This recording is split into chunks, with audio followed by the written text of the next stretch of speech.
Stephanie. Stephanie Stevens! Yes, how can I help you?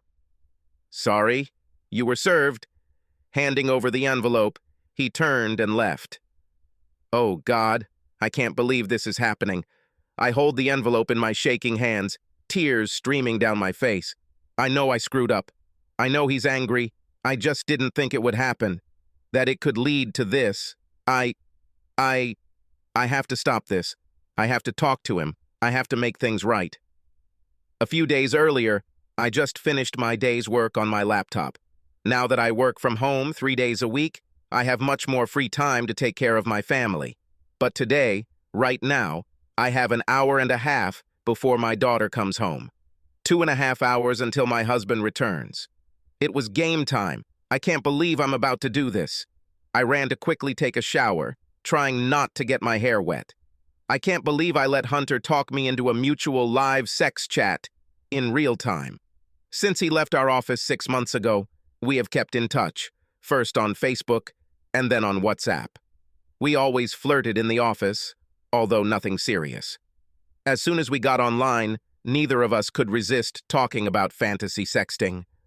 I never wondered where his wife was when we were online, and he never asked about the state of my affairs, so to speak.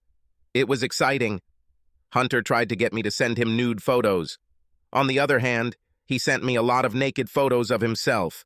But as nice as the visual aids were, it was his words that drove me crazy. I would never use my cell phone to send him text messages or photos because it was a company phone. I didn't want to risk my job if, God forbid, my daughter or husband read or saw something inappropriate. Jumping out of the shower, I quickly dried myself with a towel and touched up my makeup. I only wore my thick white terry robe. I skipped back to my home office, excited and nervous at the same time. I configure my settings to have no entries and turn on in time for the designated connection. Hello, my sexy angel. You look beautiful as always. Hunter, I can't believe we're doing this. I'm so nervous. Look, my hands are shaking. Steph, this excites me even more. Well, it's not fair. You can see me shirtless from the waist up, but you're covered. Come on, angel. Open this robe a little. Let me look. Licking my lips and throwing my head back, I close my eyes and slowly run a long red nail along the slit of my robe. I exposed right breast.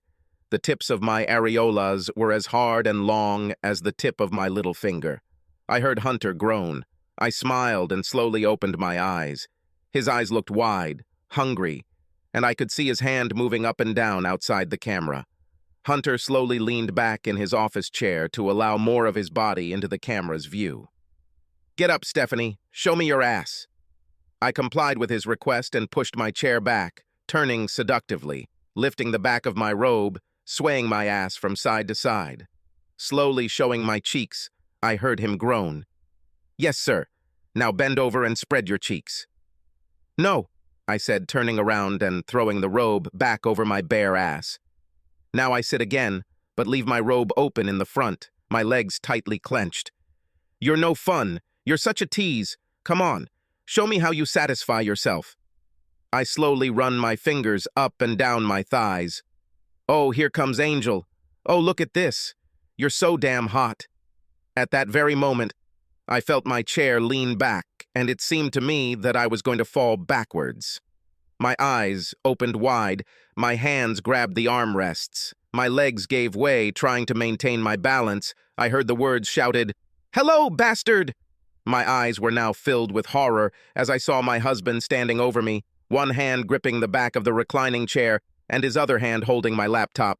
Screams into the video feed, then launches the laptop across the room, smashing it into the far wall. My chair tips over onto the floor, my ass now in the air, my knees above my head, stunned for a moment, but still getting to her feet as quickly as possible. Just in time to see my office door slam shut as my husband Mark ran out of the room. I tie my belt and run down the corridor. Not fast enough, only to see from the porch the taillights of my husband's car coming out of the end of the street. Oh no, oh no, no, no! What did I do by not closing the front door? In desperation, I run to the kitchen to get my mobile phone. I rest my elbows firmly on the table, trying to stop the trembling in my hands. I grab my cell phone and try to call and get no answer. Then I send a message with no response. Looking at the time, I realize that my daughter will be home soon, and I decide to wipe away my tears, clean myself up, and try to pull myself together. I quickly pull on a pair of sweatpants and an old baggy shirt. As soon as I leave the bathroom, I hear the front door open. "Mom, I'm home." I meet my daughter in the hallway. She looks me in the face and immediately understands that something is wrong. "What happened, Mom? You don't look good. Your eyes are so red." "It's okay, honey. I just had a hard day." "I'm not feeling well. How are you doing, honey? Did you have a good day?" "It's okay. Why don't you sit down and relax, Mom? Would you like me to make you a cup of tea?" "Don't worry. Daddy will be home soon to look after you." Just hearing these words made me cry again. "Maybe I'll lie down for a minute. I'd love to have some tea. Thank you, honey." Deciding to lie down on the living room couch, curled up in the fetal position, I heard our daughter Tiffany making me tea in the kitchen. What have I done? Have I really ruined my marriage? Just imagine what my daughter would think if she knew what was really going on. "Hold your tea, Mom. Wow, you look really tired. Maybe I should text my dad and tell him to buy pizza for dinner. I'll let him know you're not feeling well." Tiffany was already texting her father before I could react. "Dad says he will bring pizza." I can't believe he responded to her message right away. Did he block me on his phone? I'm glad he at least answered her. I know he's coming home again, but what will that bring? I don't think he would bring this up in front of his daughter. I can only imagine what he's thinking. Probably the fact that he came and interrupted the home video version of a full-length romance. I decided to quickly go back to my home office and clean up the broken parts of my laptop. I grabbed the main piece and throw it in the trash can in the garage. I returned with a broom and dustpan and removed the shards. I put my office chair back. I cried again, thinking about what I had done. I needed to find something to cover the hole in the drywall so my daughter wouldn't ask questions. By leaning my back against the far wall and pushing with my feet, I was able to move the filing cabinet just enough to cover the hole. I heard Tiffany run downstairs from the top floor as the front door opened and closed. From the corridor, I heard them talking in the kitchen. "Hello, my dear. How was your day? Do you need to do any homework this evening?" "Yes, I have a little homework. Thank you for buying the pizza. Mom isn't feeling well. Why don't you take the pizza to your room and do your homework? Then you and I can watch TV tonight." "Okay, sounds interesting." I quickly ducked into the bathroom to check my appearance before talking to Mark. When I left and headed to the kitchen, no one was there. I opened the pizza box and looked at the pizza. I felt too sick to eat. I stood there listening and heard the sound of the TV coming from the game room in the basement. I hesitantly crept down the stairs. Mark was watching TV with his back turned to me. I reluctantly tiptoed around to his side and sat down on the edge of the sofa. He didn't take his eyes off the TV. I sat in silence for a few moments, tears streaming down my face again. Hoarse, the words, "Mark, can we talk?" He turned off the TV, then slowly turned and looked at me, his face looking furious, but there were tears in his eyes. "Mark, I know how you must feel. You don't know anything about how I feel right now." He spoke quietly, trying not to growl. His face was beet red and drool was flying into my face. My body shook. I had never seen Mark get angry or raise his voice at me, and now twice in one day. "Now leave me alone. I'll talk to you when I'm okay and ready." I quickly jumped up, crying, and ran to the first floor and then to the upstairs bedroom. I crawled into bed in the fetal position and cried and cried. A minute later, Tiffany poked her head through the door. "Mom, are you okay? Should I call Dad?" "No, honey. No, I'm fine. I just need to get some sleep. Go downstairs and watch a movie with him." I had a terrible night's sleep, tossing and turning, thinking about what I had done. Mark must have been sleeping downstairs. In the morning, I put on a robe and sneak around the house, trying to find him. It soon became obvious that he had already left for work. The pizza was in the refrigerator and the coffee was ready. I poured myself a cup while sitting on the kitchen island, grabbed my cell phone and sent him a text message. "Forgive me. I love you. Thanks for the coffee. Have a nice day at work." I thought to myself, did he even go to work today? I didn't even see him change clothes or take a shower. I myself had to work in the office today before waking up my daughter. I had another good cry in the shower, then went out and called Tiffany to get up for breakfast, checking that there was no reply message on my cell phone. I don't dare even think about going to any website or contacting Hunter in any way today or ever. I just wanted to leave it all behind, like the broken parts of that laptop.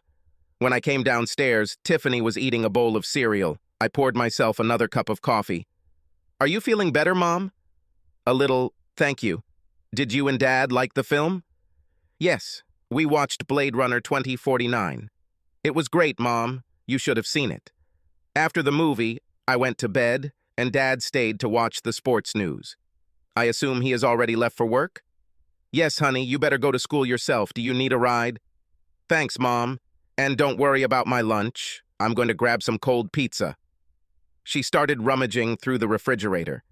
"This is not a suitable dinner, young lady, but I'm not in the mood and I'm in a hurry, so let's go." We were busy at work, and it was a gift from God.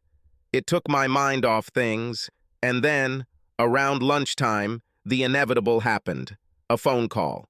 "Stephanie Stevens speaking. How can I help you?" "Hey, Steph, it's me, Hunter. What happened? Are you okay? I couldn't reach you, I don't know your mobile phone number, and you weren't online."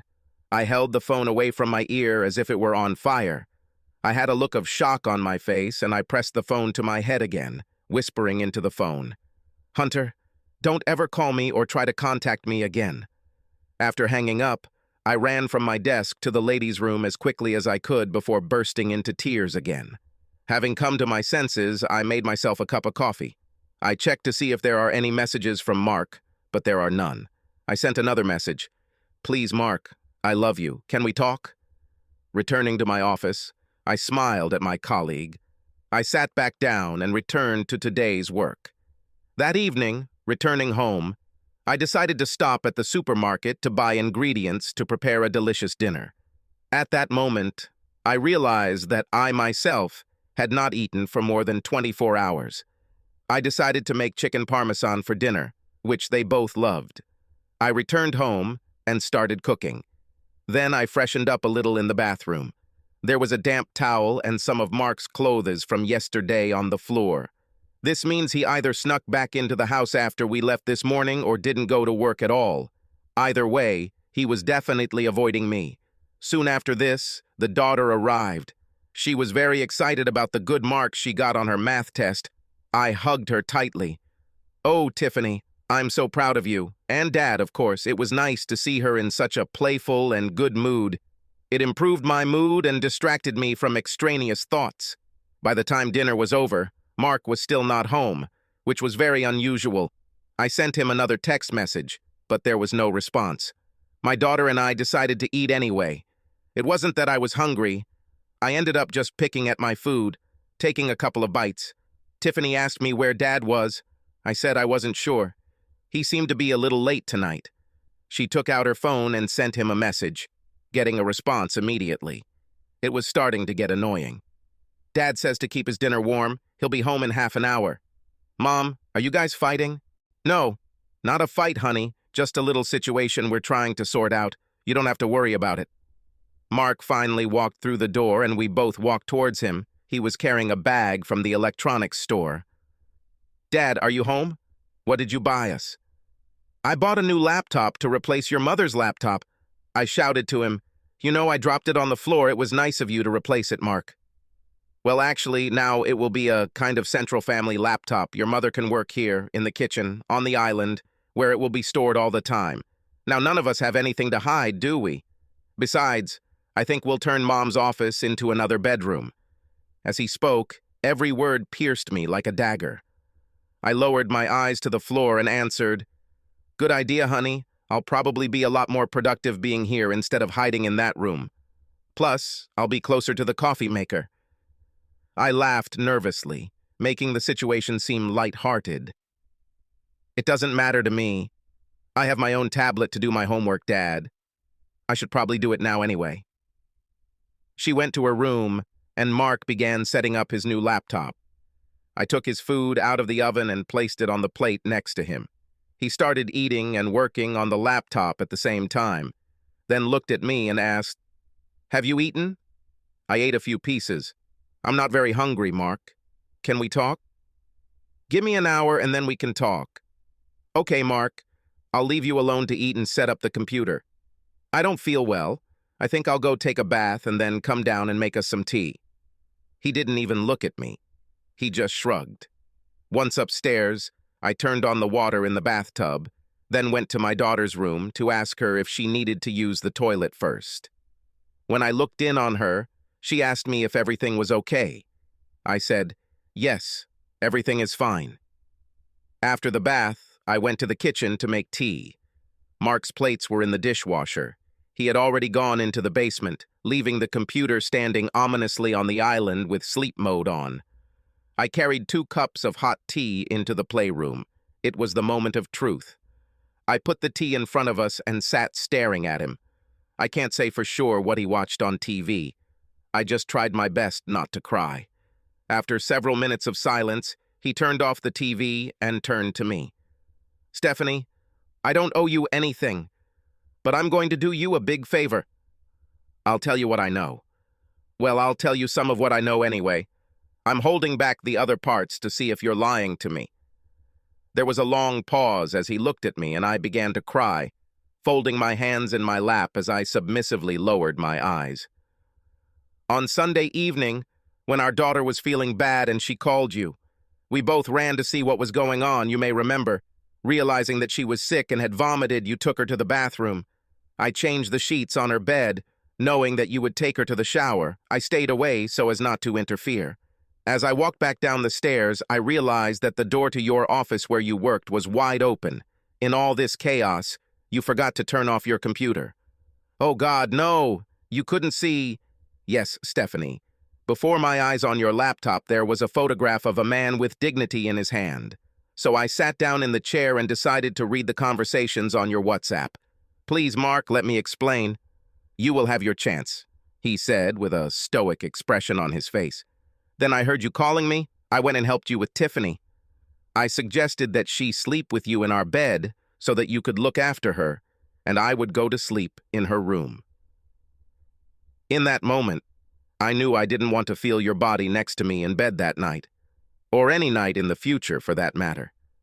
When you asked me to get her a drink, I slipped back to your laptop to gather the information I needed so I could access it later and finish my investigation.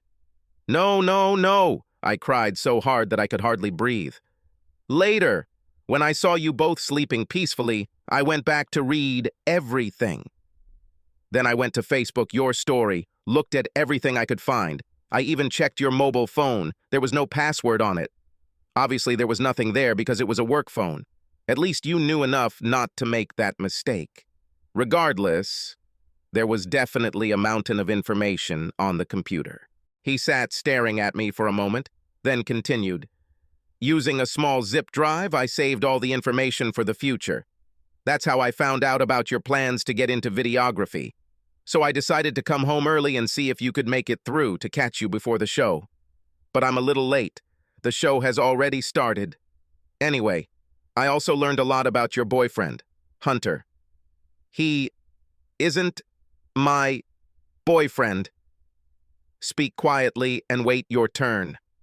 As I already said, I found out about his wife and children. His wife is a nice woman and has a Facebook page with all sorts of information, even about where they live.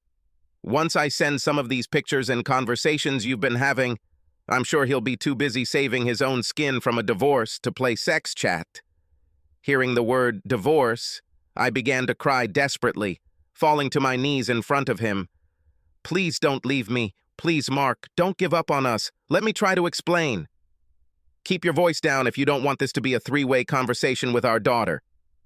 "Okay, now it's your turn. Tell me everything from the beginning, and don't you dare lie to me. I know a lot." Okay.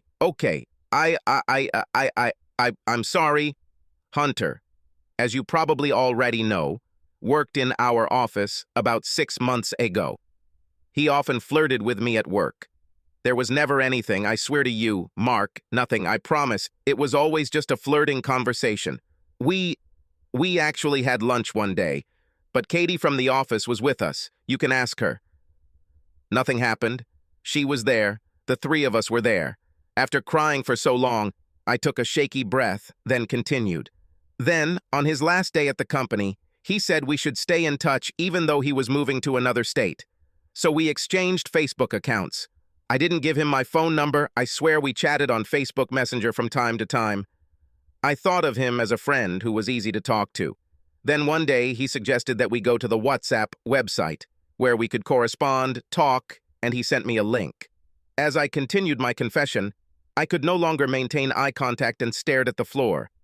I think now that he probably wanted to leave Facebook because it was a tool that his wife used. That's when I probably made my first, maybe second mistake, and as you read, the flirting began. Only this time it's sexier and more graphic. Hunter wanted me to send photos, but I felt anxious, scared. I also didn't want anyone to have pictures of me. It was getting out of control. Deep down I knew it was wrong, but I was lost in my fantasies. Then he talked me into video chatting instead, and no, I'm not putting all the blame on him. I was an idiot for going along with this, somehow convincing myself that it was harmless because I wasn't physically with him. How stupid of me. I shared my body with him whether he was in the room or not. I'm sorry, Mark, and I'm so sorry. I would do anything to take it back, and I will do anything to make it right, Mark. Please forgive me. You have no idea how shockingly abandoned I felt at that moment. I thought I knew you. I buried my soul to you. Still, I had to hold myself together in front of our daughter and in front of you until I had all the facts. I feel rejected. You lied to me, and now you expect me to sacrifice my dignity by erasing these memories. Stephanie, you cheated on me. It was no different than me walking down the stairs in the middle of the night and you dancing naked in front of him while he sat on the couch watching. Your flirting is an emotional destruction of our relationship and an attack on my very masculinity. No, Mark. Please, please, please. Let me fix this. Please. It's over. I'm sorry. I'm sorry. Stephanie, from now on, this computer stays in the kitchen where you do your work, and your phone also stays on this kitchen table. There will be no secrets. There is no reason for any of these devices to ever be locked. In the morning, I'm going to go to your work, and you're going to open your computer. We'll take a few minutes just to see what's there before your boss comes in. Of course, Mark, no matter what you say, there's nothing there, I promise. Oh, and I forgot that Hunter called me at work the other day over lunch, and I told him I never want to talk to him again. I told him that, Mark. Don't worry, I'll take care of him. Mark, please don't do anything that might be illegal. I need you. Our daughter needs you. We'll talk about this again. I need some clothes for work tomorrow. I'll put things here in the basement to change. Also, toiletries. Mom? Dad? Are you guys watching TV down there? I jumped up from the floor and began to wipe away my tears, turning off the lamp on the end table to try to dim the light so that she could not see my face. Tiffany walked down the stairs and then threw herself on the couch between us, like teenagers do. What are we watching? The three of us sat there quietly and watched the movie. When the movie ended, Tiffany fell asleep in my arms. I tried to wake her, but she didn't move, either in deep sleep or pretending. Mark turned off the TV and then walked over and hugged her. He picked her up and carried her up the stairs to her room. She may have been 13, but she was petite, just like me. Her long brown tail swayed from side to side as he carried her easily in his large, strong arms. I felt a slight pang of jealousy as I followed them. I didn't know if Mark would ever hold me in his arms again once his anger subsided. They continued down the hallway and I turned into the master bedroom, grabbed my nightie, and went into the bathroom to get ready for bed.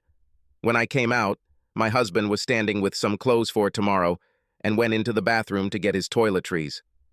Please, Mark, don't do this. Please sleep in bed with me tonight.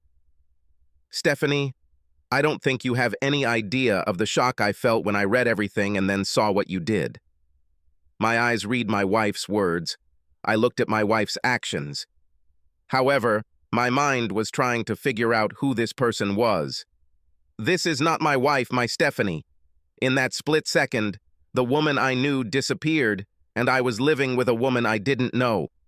Mark, please, it's me, your wife. I was stupid, but it's me. I'm here. I'm so sorry I was a fool. Please forgive me. I've learned my lesson.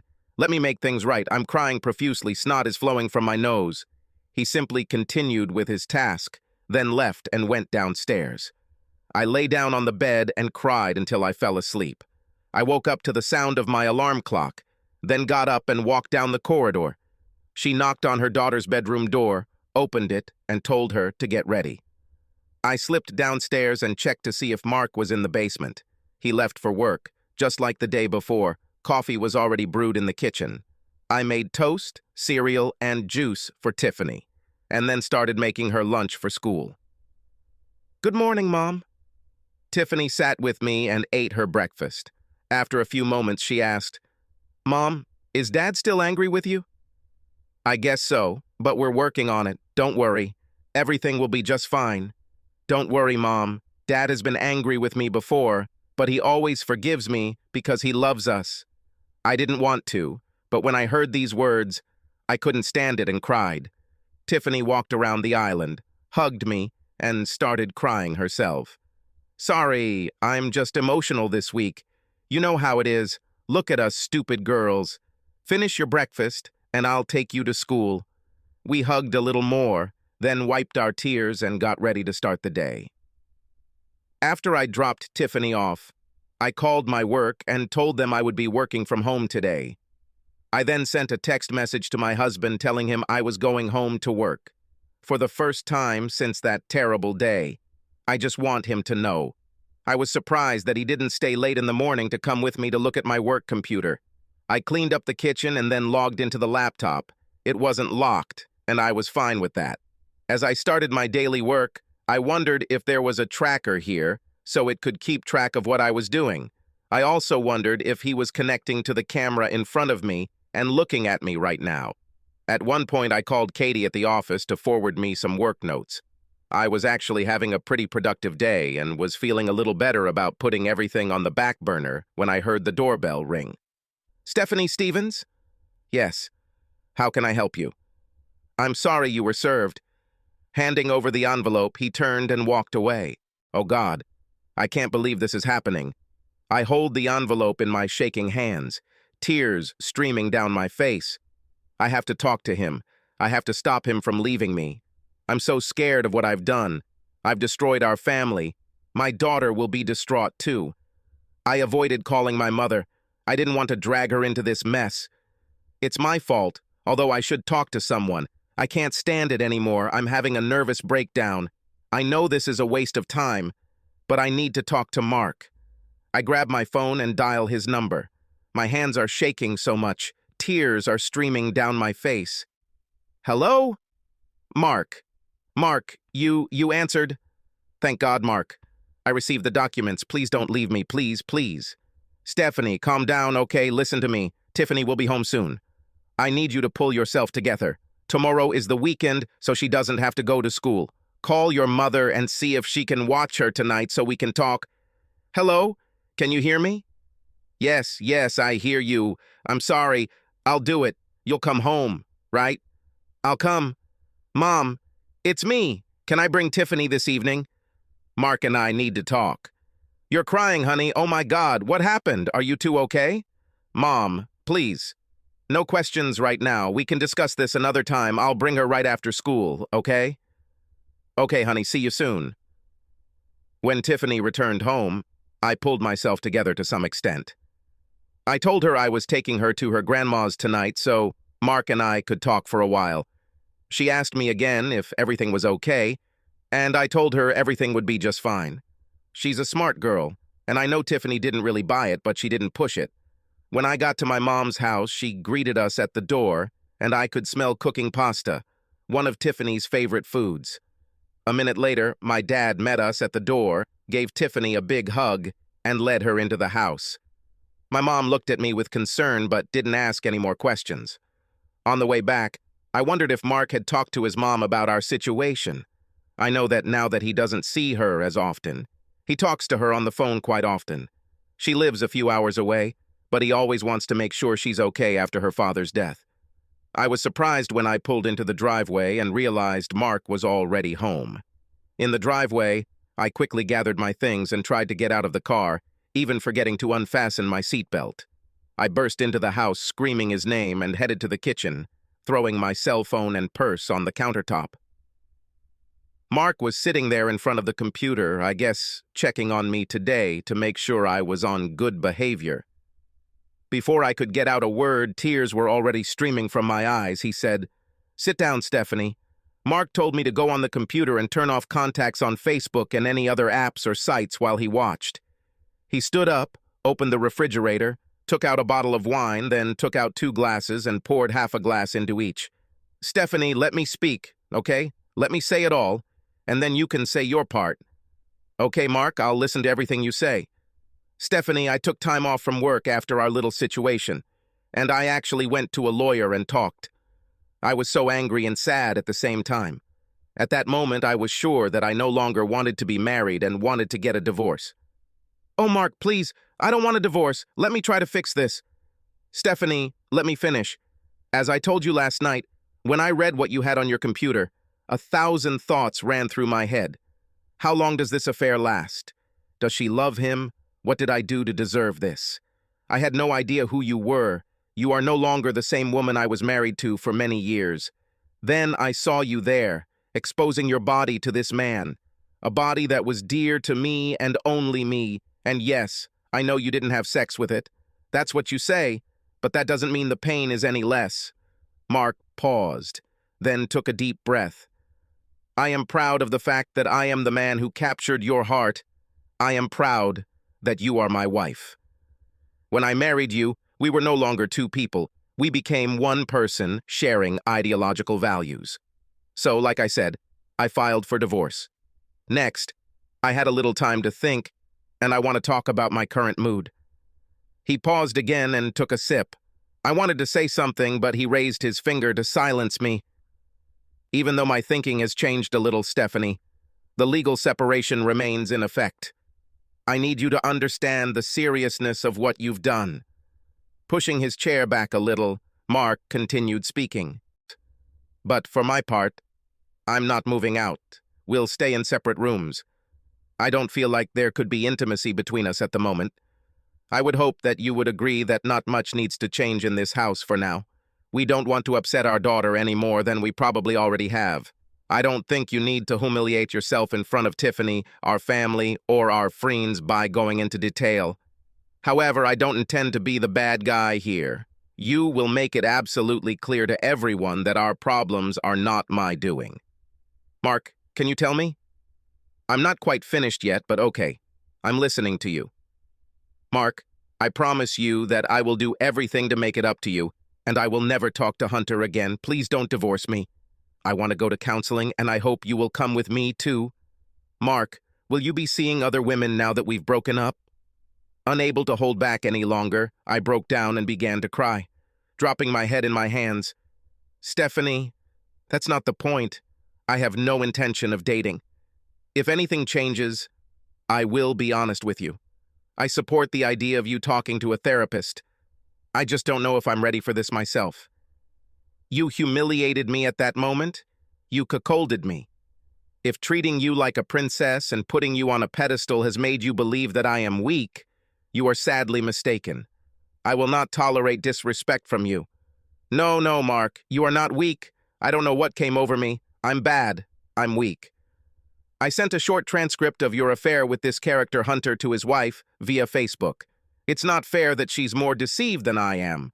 I will leave everything as it is, without further contact. They can figure out their own situation. I really appreciate your honesty about his call the other day. But there will be no contact from now on. Am I clear?" "Yes, Mark." "What do we tell Tiffany?" "We'll sit down with Tiffany on Saturday and talk about this rationally. We'll explain to her that this is no different from her being angry at us. Then we give her the opportunity to go to her room while she thinks about her thoughts. You and I are no different. We need to be in different rooms to think. We both love her with all our hearts, and always will. You can tell her that we are having problems with our friendship right now. My mind was racing. I had a million thoughts. The thought of us being legally separated made me sick. Seeing the pain on my husband's face, I saw tears in his eyes. I was worried about how our daughter and families would take it. I even felt deeply concerned about a family I never knew, Hunter's family. Even though I knew it was Hunter's doing, I played my part. I finished my glass of wine and stood up. I wanted to ask Mark if he wanted me to cook him something for dinner. I felt strange, dizzy, nauseous. My vision blurred. "Stephanie, tell me, are you okay, Stephanie?" I was lying on the couch. Mark was above me, and I heard him calling my name. My eyes fluttered as I focused on his face and could hear his words. Yes, I'm fine." When Mark heard what I was saying, he left me for a moment. I was trying to sit up when he returned. "Stephanie, lie still for a minute." He helped lay my head back on the pillow, then placed another pillow under my feet and held a cold compress from the kitchen in his hand. He placed the compress on my forehead and held it there with his hand. "What is hurting you? You fainted? Just relax. I carried you to the sofa." "I'm fine, Mark. Thank you." The wine probably had an effect on me. To be honest, I haven't eaten anything lately and haven't slept well. "You scared the crap out of me. I'll be right back." This time he returned with a glass of grapefruit juice. "Here, sit down and drink this slowly. When you're okay, I'll make us something to eat." Slowly sitting up, then finishing my drink, I handed him the glass and then started crying. "Look at how you care about me and how I treated you. I don't deserve you." "Enough of that. We both had a rough day. Just relax for a few minutes." After a while, I felt better, got up and went to the kitchen to see what he was doing. Mark looked at me and smiled, then placed a bowl of hot tomato soup and a grilled cheese sandwich in front of me. I smiled back. Neither of us said a word. He sat down too, and we both ate in silence. After dinner, I washed the dishes, Mark went to watch TV, and I decided to take a shower. While the water cascaded over me, I thought about the events of today. I had to save my marriage. I was determined to talk to a therapist. We need to get to the bottom of what caused all the problems. I couldn't come to terms with the fact that I had caused this man so much pain. But when I needed him, he was there to take care of me. After finishing my shower, I went down to the basement in my pajamas to watch TV with him. I kept my distance and sat on the opposite end of the sofa. We were sitting there in silence, watching intently and lost in our thoughts when I heard him speak. "Do you feel better?" I sat for a moment, thinking, before answering. "Still feeling a little weak. I hope you sleep in our bed tonight in case I need you. I don't expect you to touch me. I just thought it would be nice if you were there." Mark didn't answer. We watched TV for a long time. It was already late. Mark got up and turned it off. For some time he stood silently, staring at me. "How about I sleep in the next room tonight so I can hear you if you need me?" I stood behind him, following him up the stairs, croaking, "Thank you." I actually slept a little better that night. I don't know if it was because I was exhausted or because he was in the next room. I woke up to the smell of bacon and coffee. We sat down and had a fairly quiet breakfast together. I told Mark I would be doing the dishes and it was time for me to do laundry. His contribution to the conversation was that he was going to fill the hole in the wall in the office with plaster from the garage before we got Tiffany. I gather up Mark's laundry from last night and take it downstairs to load it. I took the t-shirt he was wearing last night, brought it to my face, and smelled him. This subtle aroma had a calming effect on me for some reason. Around 11 o'clock, I told Mark that I was going to call my mom and tell her that we would be picking up Tiffany soon. He replied that he was also going to call his mother, as he did every Sunday. I was thinking about how this conversation might go today. We picked up Tiffany, and my mother looked at me questioningly. I just made a grimace of a smile. On the way to my mom's, Mark decided that we would talk to Tiffany in the car on the way back. There's no point in keeping her in the dark about this any longer. The conversation went basically the same way as Mark and I had discussed earlier in our conversation. Mark did most of the talking, and I tried my best not to cry. Trying my best to control myself, I blot my eyes a couple of times. Interestingly, he did not mention that he had filed for divorce. Tiffany sat silently as we pulled into the driveway and stopped. She jumped out of the car and ran to her room. I followed her out, walked to her closed bedroom door, and knocked carefully. "Tiffany, can I come in?" No answer. I went in anyway. She was lying face down on the bed and crying. I hugged her and cried too. "What happened, Mom? Why is Dad so angry?" "Oh, honey, I was stupid and made a big mistake, but I'm trying to fix it." "Don't worry, honey. Daddy loves you so much. I'll leave you alone for a while. Come out when you're ready."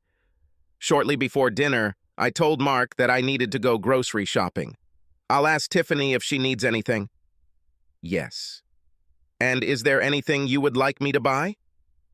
"I think she's angry with me. I'll ask her if you don't mind." "Tiffany, your mom is going grocery shopping. Do you need anything?" "Yes, Daddy. I want us to go shopping with her. Let's go," she said, leaving her room. "Oh, okay then."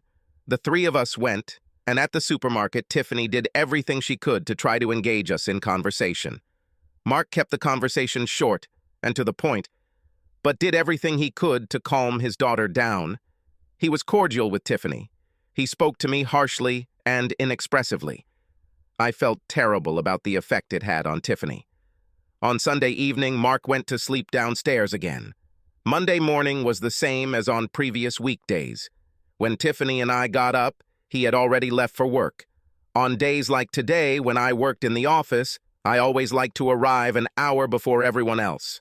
When I pulled into the parking lot, Mark's car was there. He was sitting in the parking lot and waiting for me. When I got out of the car, Mark got out of his. "You thought I forgot? I'm here to look through your computer." He spat out these words coldly. I was shaking like a leaf, not that I had anything to hide. I was just shocked by his coldness. Once in the office, he stood behind me. I nervously entered the password, saying it out loud. "Here you go, Mark.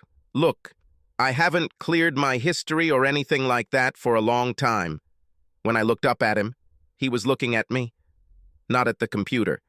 He had a very strange expression on his face, as if he was embarrassed. But this shouldn't be the case.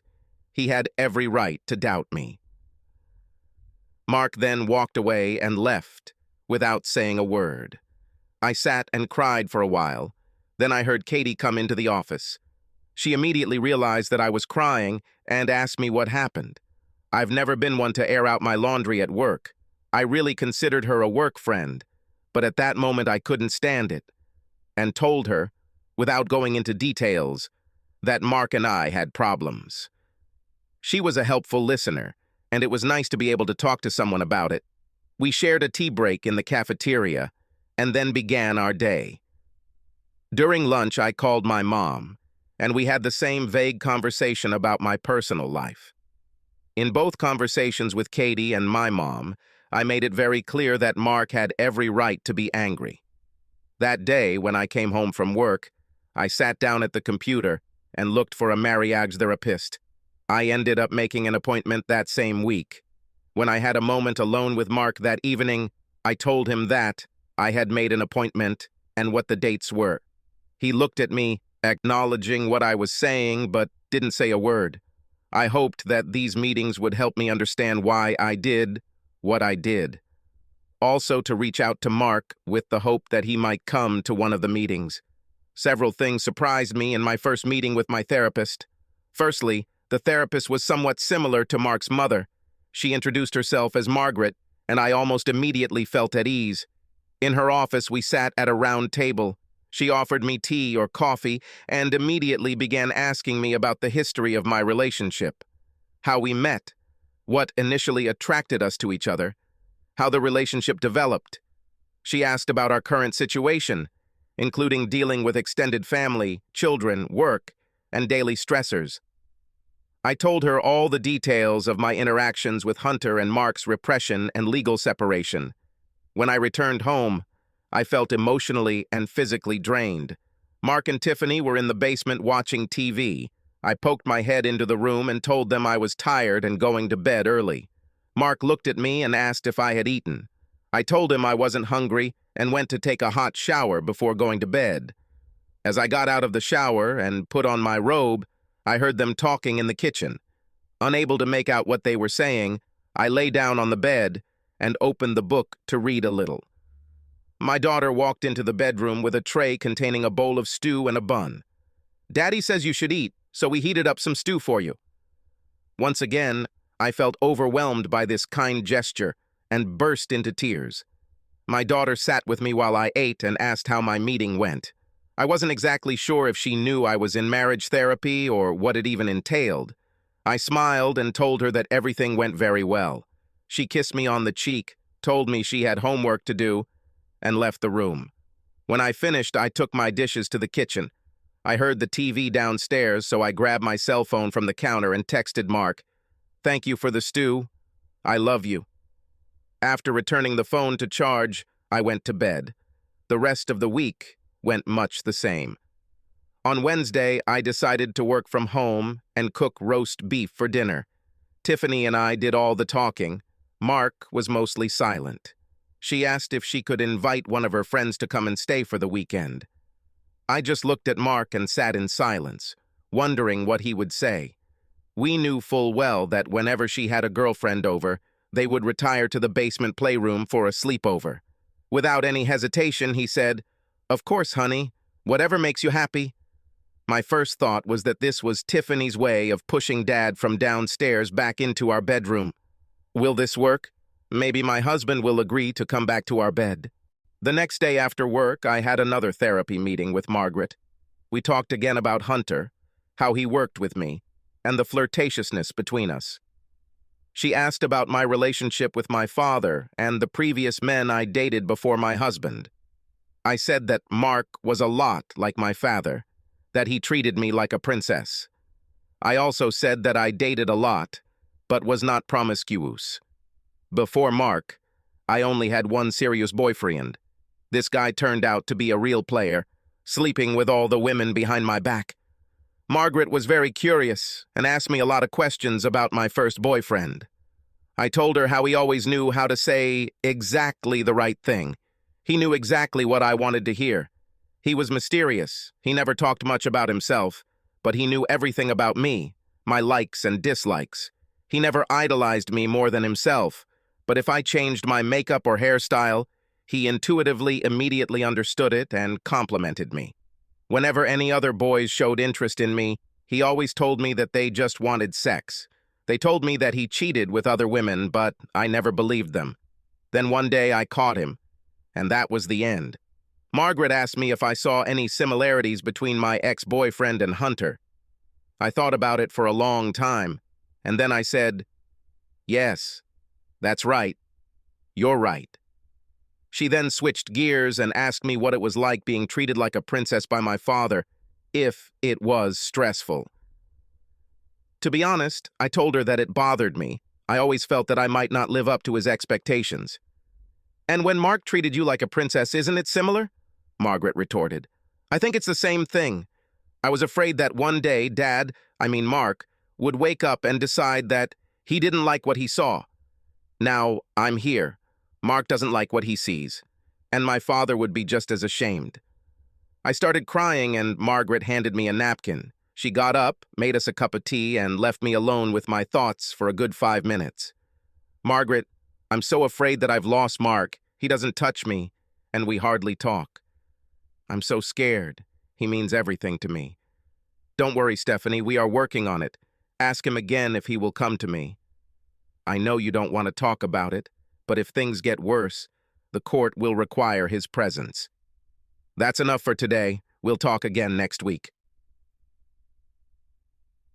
Maro. My daughter Tiffany and I were sitting and eating lasagna that Stephanie had made earlier in the week. I couldn't help but notice that my daughter was especially quiet this evening when she suddenly burst into tears and said, "Dad, 2 wrongs don't make a right." "Of course not, honey. Why do you ask?" "Because I don't know what Mom did to hurt you, but your silence really hurts her. She cries all the time. We're talking, I don't want to hurt her in any way. Stephanie, I'm home. Hey, Mom, we're having lasagna. Will you join us?" "I'm not hungry." "Yes, of course. Good. How was the therapy?" "That was good, Mark. Thanks for asking." Tiffany continued to talk about how she invited her friend over for the weekend and how excited she was. After dinner, when we girls were washing the dishes instead of putting them in the dishwasher, Mark disappeared somewhere. Tiffany made a phone call, probably to her girlfriends, and disappeared into her room. I went downstairs in search of Mark and sat down on the other end of the sofa, keeping my distance. He looked up and asked me if I wanted to watch something on TV. I said that I was fine with whatever he wanted to watch. While Mark was switching channels, trying to find something to watch, Tiffany came down and sat between us and asked if we could watch a movie together. It was a cute movie and I really enjoyed it. Then Tiffany and I got up to go to bed. The three of us said goodnight to each other. I looked at Mark and our eyes met for a moment, but we did not exchange a word. I took a bath and freshened up before bed and then lay down to read for a while. After about an hour, I got up and just put on my robe and nothing else. She quietly crept along the corridor and checked where her daughter was. Tiffany was sleeping. Then I quietly went downstairs to see if Mark was sleeping. He was lying on the sofa, sleeping, wearing only his underpants, illuminated only by the light from the TV. I dropped my robe to the floor and stood naked in front of him, staring at him, knelt down and put my hand on his stomach. Then I moved my hand down. Then, to my surprise, Mark suddenly jerked and his hand grabbed my wrist. I heard the word no. He sat up and looked at me with a shocked expression on his face. I was humiliated. I jumped back, grabbed my robe, put it on, and quickly ran upstairs to my room. I locked myself in the bathroom, sat on the floor with my back to the door, and cried. "Stephanie, Steph, please open the door." "Please go away," I whispered back. After sitting there for several minutes, I didn't hear anything, so I got up, opened the door, and looked outside. Mark sat on the bed and waited for me. I slowly walked towards him, covering my eyes with my hands. "I'm so ashamed that you consider me a moral monster that you don't even want to touch me anymore." He put his hand on my shoulder and pulled my hands away from my eyes. "Stephanie, I'm not ready yet. I just need some time to think about everything. I don't want to send mixed messages through my behavior, and I don't want to take advantage of you. Listen, I'm going to visit my mom this weekend and just be alone for a few days to clear my head. I'm emptying out the basement, which opens the door for Tiffany to have her little weekend. I covered my eyes with my hands again and cried. Look, don't cry, okay? I'm going to go to therapy with you. Call her and let her know. I continued to cry. Okay, Mark, thank you, I'll do it, but please, can you at least hug me? We both stood up and he hugged me. After a moment, he released me, looked at me, and smiled. He said we'll talk later and left. I climbed into bed and eventually fell asleep. The next morning, I was in the kitchen preparing breakfast. I heard Mark slip into the bedroom, probably to pack his suitcase, when I heard the doorbell ring. Tiffany ran down the corridor shouting, "I'll open it." Then I hear teenage girls screaming in the hall. Tiffany led her friend Megan into the kitchen. I asked if she would join us for breakfast. Agreeing, they carried her bags to the playroom and then joined me. Mark came in, exchanged an awkward smile with me, and sat down to eat. If it weren't for the girls' chatter, the awkward silence between us would have been deafening. After breakfast, the girls ran to the basement playroom, and Mark helped me wash the dishes. He told me that he would be home on Sunday evening and that if necessary, I could contact him by calling his mother. Then he went downstairs and said goodbye to the girls. I was waiting for him at the door in the corridor. As he started to leave, Mark paused for a moment with his suitcase, and we stared awkwardly at each other. Then he said, "Okay, see you on Sunday," and left. The girls and I ordered pizza and then watched the movie Chick, which took my mind off my problems for a while. The next day, we girls went shopping. We grabbed supplies to bake cookies and ended our Saturday with board games. I left a message with Margaret saying that Mark was available for the next meeting, but I did not hear back from her. All I kept thinking was that if therapy didn't work, I would lose him forever. I know I brought this on myself, and my daughter is suffering too, and it's all my fault. How could I be so selfish and stupid? I wondered if Mark had told his mother what a disappointment his soon-to-be ex-wife had been. On Sunday morning, I received a message from Margaret that she was looking forward to meeting Mark and seeing us on Monday as planned. My stomach was doing somersaults when I picked up the phone and decided to call Mark and his mom. I wasn't sure how I would be received. Hello? Catherine, this is Stephanie. Is Mark free? Hi, honey. It's good to hear from you. Wait a minute and I'll call him. Oh God, she doesn't know. He never said anything. Mark, I'm sorry to bother you. I just wanted to see if you'd be home for dinner and to tell you that we have an appointment at the therapist's office tomorrow, if that's still okay with you. A long pause of silence. Yes. Yes, Stephanie, I'll see you at dinner. Then we'll talk. Okay, Mark. Bye. Megan was picked up by her dad later that day, giving Tiffany and I some time together before Mark came home for dinner. I asked her if she had a good weekend with her friend, and she assured me that she had. Then, out of the blue, she asked me if I missed my dad. I told her that of course I do. I always miss him when he is away. I love your father with all my heart. We hugged each other tightly. Why don't we take a walk together, and then when we get back, you can help me prepare a nice dinner for him. It was nice to spend some girl time together, just the two of us. When we returned, she helped me prepare a delicious roast with potatoes and carrots. Mark showed up just as we were taking the roast out of the oven. Tiffany met him at the door, hugged him tightly, and told him we had cooked a nice dinner together. Mark reached into his luggage and pulled out a card and a book with a note attached to it. Look, Mom, Grandma gave me a gift card and gave you a book. I read the card attached to the book. For my daughter, here's a book I read. You might like it. Love you. Come with Mark next time and visit me. Tears in my eyes. Mark, can I talk to you for a minute? Thank you for not telling your mother everything. Stephanie, this is just our business for now, okay? Let me see what we're having for dinner. I'm hungry. Mark. I was really apprehensive about meeting with Stephanie's therapist, but she put me at ease by seeming like a congenial person.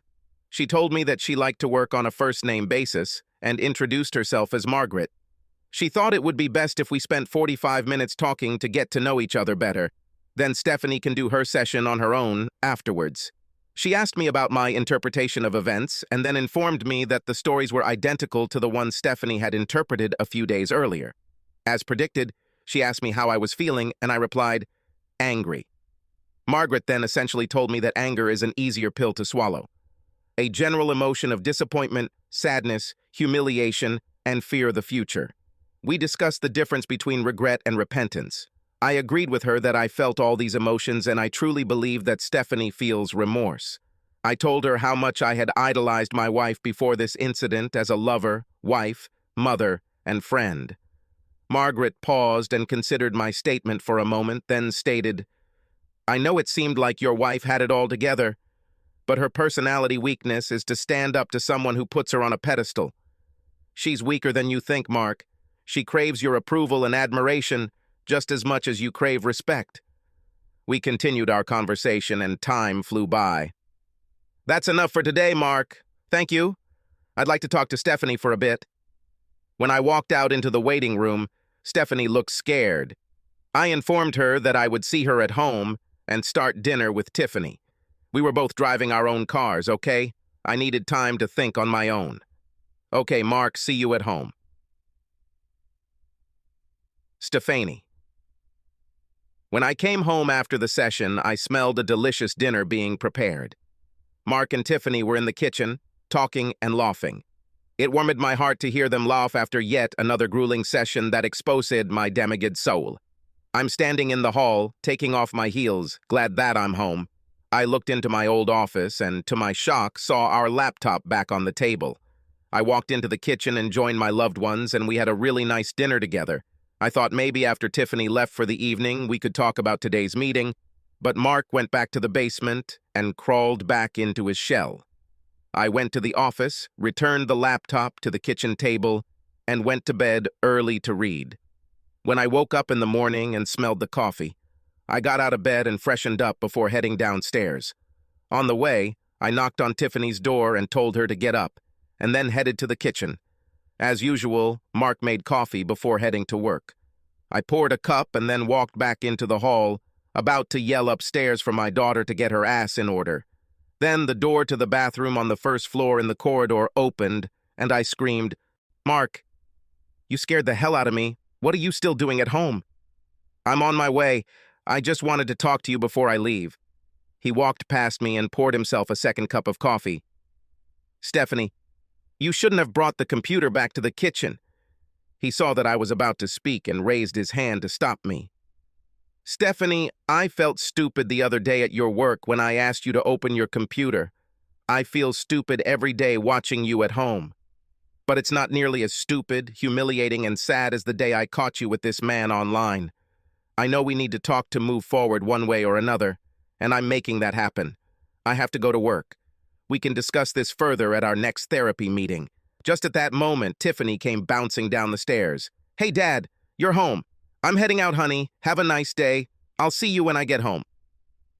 Nothing much happened until the end of the week. Thursday finally arrived. Margaret went out into the reception room where Mark and I were sitting, but not together, but across a chair. Just before she walked in, I thought, this is awkward, but at least he's sitting next to me and not on chairs across the room. Margaret said that if everything was okay, I would like to talk to Mark first, alone, and then together. I smiled at her. Mark stood up and entered the room. I took a magazine to read. Mark. Margaret offered me a cup of coffee, which I accepted and sat down at the round table. She asked how I was feeling and how the week had gone. I told her about the highlights. I told her about visiting my mother for the weekend. I also talked to her about how my daughter mentioned that mommy was hurting and that two wrongs would be wrong. Told her about the laptop, and she asked me why I moved it, and I explained exactly what I told Stephanie. I also told her about the incident on the first floor when Stephanie tried to get intimate and I stopped her. "Mark, do you want your wife? Do you love her?"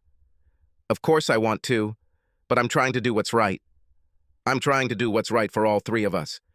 "Mark, you understand that no matter whether you stay with your wife or leave her, you two will have to talk, maybe argue. I know you carry around this emotional blanket called anger. Mark, your daughter is not always around.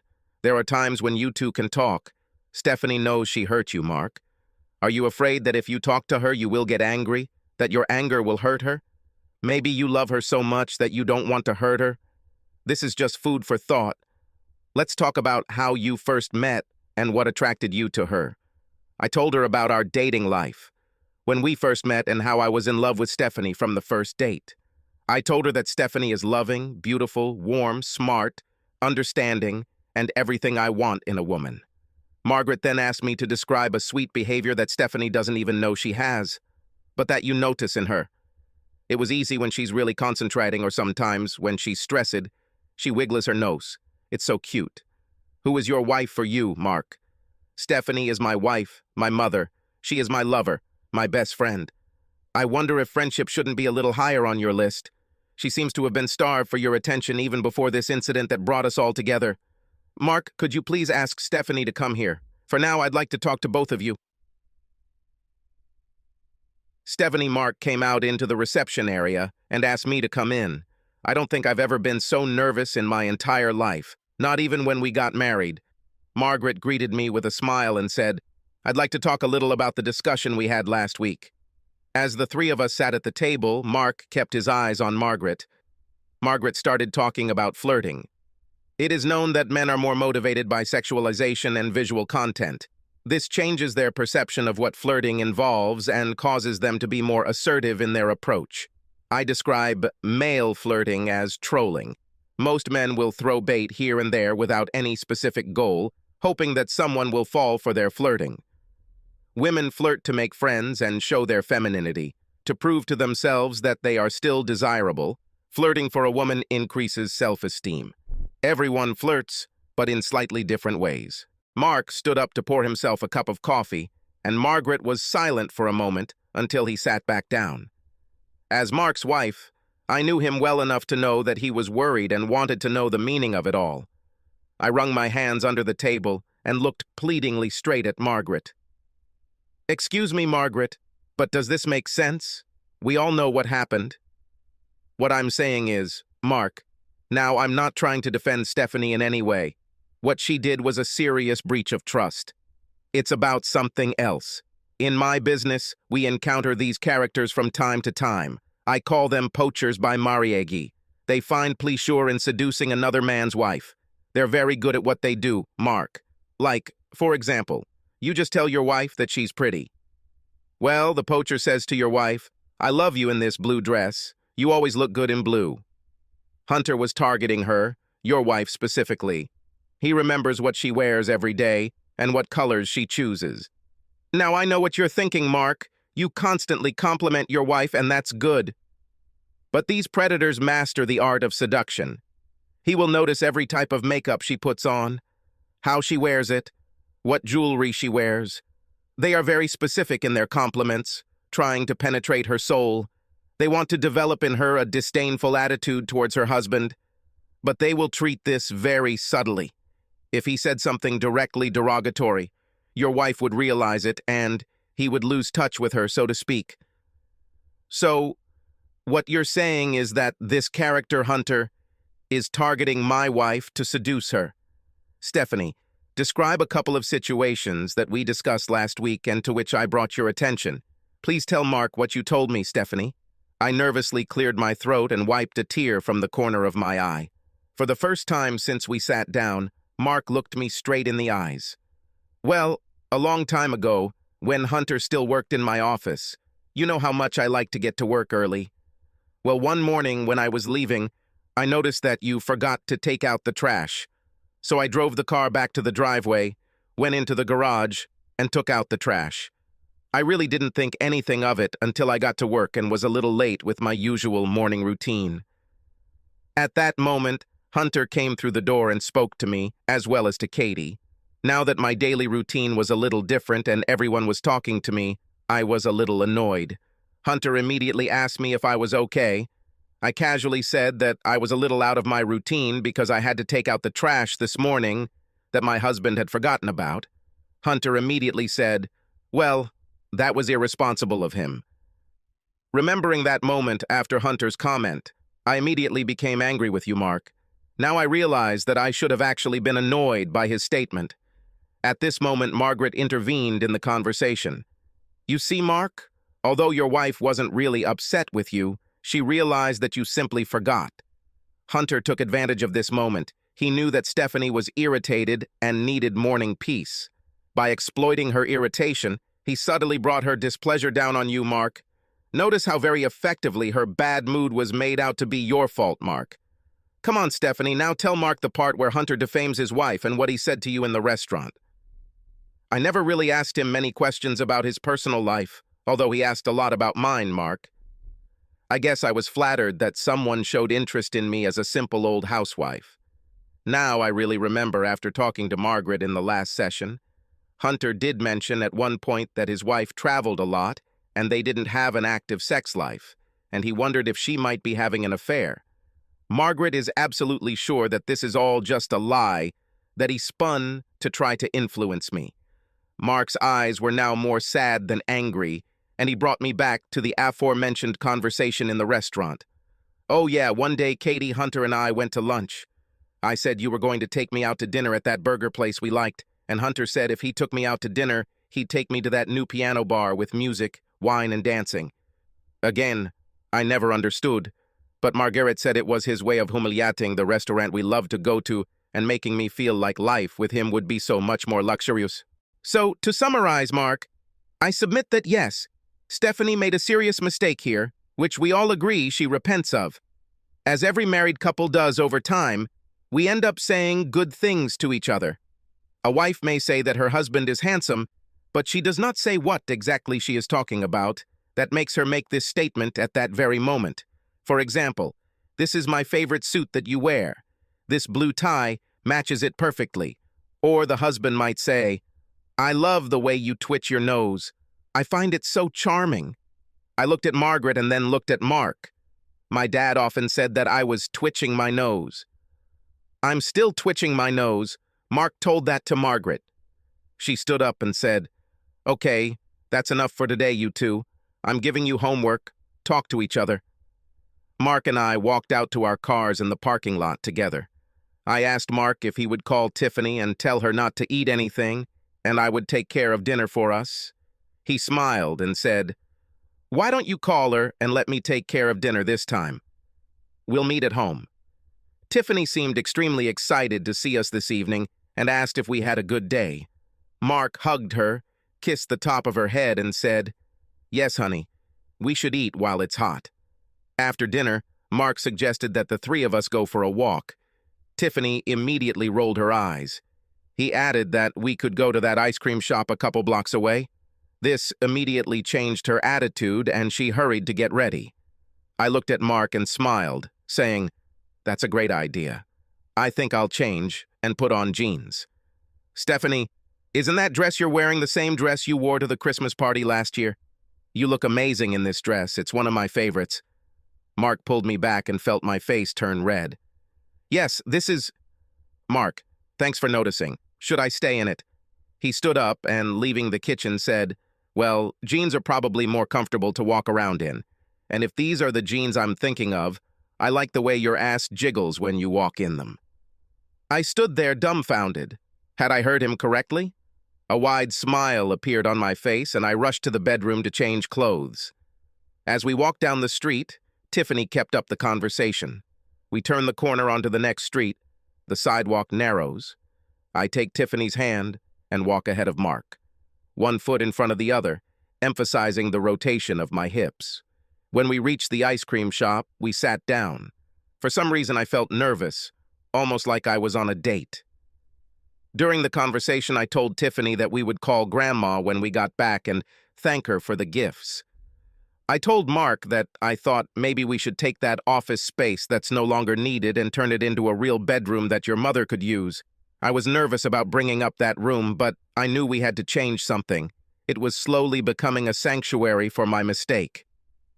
"What do you think, honey, if we let her know that the room is available to her any time she wants to stay?" "That's a very nice gesture, Stephanie, since we're talking about grandparents." "I was thinking maybe we should call your parents and ask if Tiffany could stay with them tomorrow so we can have some more time to talk." "That's a good idea. You two should talk," Tiffany said with a smug smile on her face and continued licking her ice cream. When we got home, Tiffany called her grandmother and we both thanked her for the gifts. I didn't bring up the topic of a spare bedroom, leaving it up to her son. With Mark in the basement and Stephanie retreating to her room, I took a moment to call my parents. Surprisingly, my dad answered the call. "Dad, I know you always treated me like a princess and I could do no wrong, but I'm not perfect, Daddy. I am afraid and have always been afraid of disappointing you. I know that you are not perfect, honey. No one is, although for me, you will always be perfect, my little girl. I love you." "I love you too, Dad." He handed the phone to Mom, and we talked about how he and Dad would pick Tiffany up after school tomorrow, which she happily agreed to. After hanging up, I told Mark I was going to take a shower and he could join me. After taking a shower on my own, I was full of hope and pulled on some underwear. I lay and waited for him for a very long time, but he never appeared. The next day at work, I got into a conversation with Katie. It turned out that we really had a lot in common. We even read the same books. She told me a little about her upcoming wedding.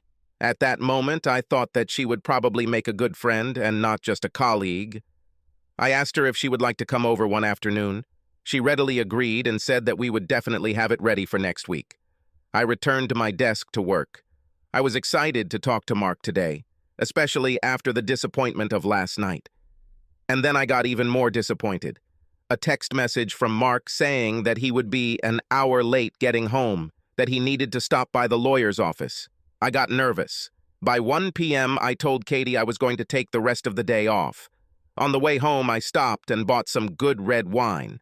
When I got home, I got busy preparing a delicious meal for Mark and me. At that moment, I had no appetite and felt nauseous from anxiety. Dinner in the oven. I decided to put on a beautiful dress and wait for Mark to arrive. I opted for a black 3/4 length Sauvage bodycon dress, black stockings and heels. I had no idea why Mark was in the lawyer's office or what we were going to talk about, but I wanted to do my best. I can't remember the last time I wore a sexy dress at home for him. If I was going to fall, I was going to fall fighting for his love. Mark finally arrived. I was so nervous, I was shaking when I met him at the door. He smiled and said he was sorry he was late, and we stood there for a minute, awkwardly looking at each other. I wanted so desperately to kiss him, but I thought it wouldn't be taken well under the circumstances. "I'm glad you're home. I got a bottle of red wine.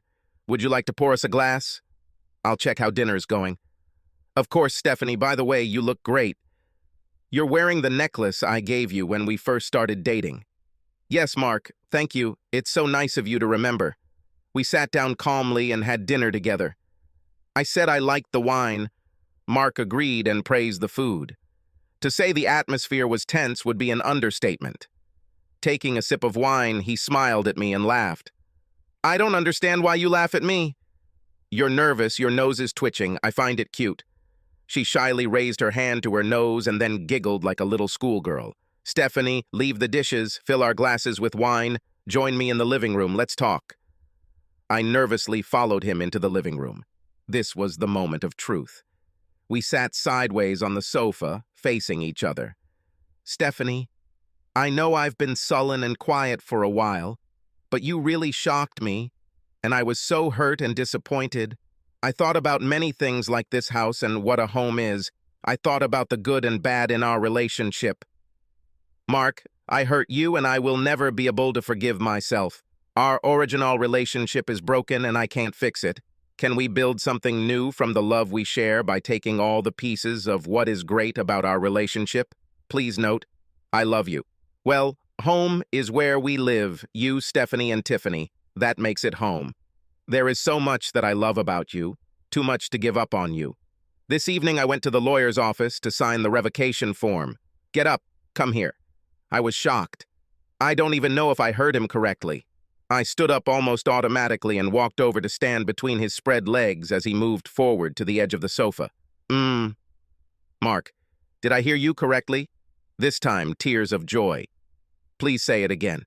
Please tell me that everything will be fine. Steph, we have work to do, and we're not done with Margaret yet. But we will get there. We will get there together. Standing between his spread legs, he placed his hands on my stockings, caressing my thighs, and began to slide his hand under my short skirt, exposing the top of my knee socks as he lifted my skirt above my hips. I could see the hunger in his eyes as he looked at my black lace panties and flat bare tummy. I stood with my legs pressed tightly together. They began to tremble. Mark leaned forward and began to cover my bare stomach with bunny kisses. Mark looked into my eyes, then stood up, pushing my hair back, turning my head to the side. I felt his lips and hot breath on my neck.